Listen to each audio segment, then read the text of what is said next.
Thank you very much, Joe. Razor, what? Very impressive, coming out with the Heimerdinger, and in this match, very important for you guys.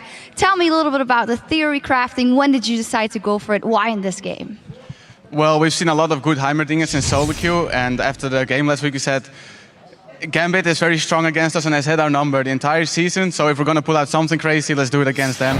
So we started to practice it, and it had a lot of mixed results, but we still went through on it. Do you actually expect them to see more Heimerdinger now in the future, or do you think it's only you actually who can pull it out? Since it's just recently popular, I don't think a lot of people have picked it up yet, but I do expect some bans in the future games. Yeah, then tell me about the game plan, because in the beginning, Udyr was running some havoc coming into that early game. Well, overall, the Heimerdinger was to put a lot of pressure in the top lane, so the bot lane could get their tower, and that worked very perfectly. And in scrims, I usually died 4 or 5 times, but against the Udyr, I was pretty safe and actually got a 1-for-1 one, so it was a very good game plan and very well executed. And what about the matchup then? Because of course you're against Ryze. Heimerdinger is a lane bull, in my opinion. Is there actually anyone where you feel you have any issues laning against with Heimerdinger, or is it just always like today versus Ryze? The main problem is top lane is trying to get my towers on level 1, and that's why I called Coutard over to give me some protection so that he couldn't just 1-versus-1 the tower. And if he did go for it, we would have punished him and forced a recall. So obviously you were getting a lot of turrets. What's your strategy? Do you always build the banner of command on Heimerdinger, or was it situational in this case? Sometimes I do, sometimes I don't. I was split pushing a lot and they didn't have a teleport, so I decided for going with a better split push item. I could buff my own minion, and of course my turrets deal a lot more damage with the banner of command as well. Alright, but then looking at the standings, you guys are still not 100% sure to make the playoffs. I believe if you guys lose all the 3 next games and Super Crew win both theirs, they are actually in, you guys are out. You played them on Thursday. What kind of feelings do you have about that game?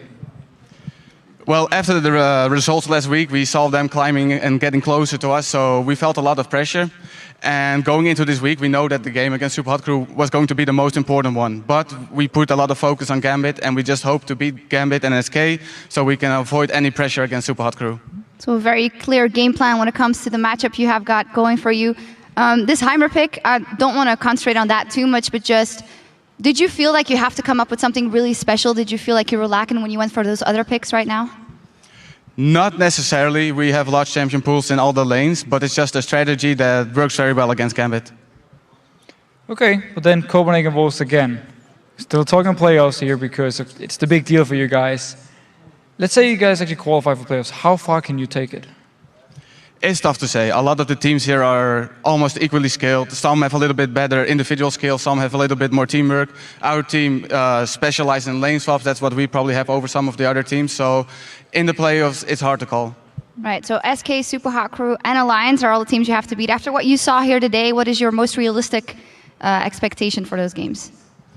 Alliance is looking very strong, SK as well.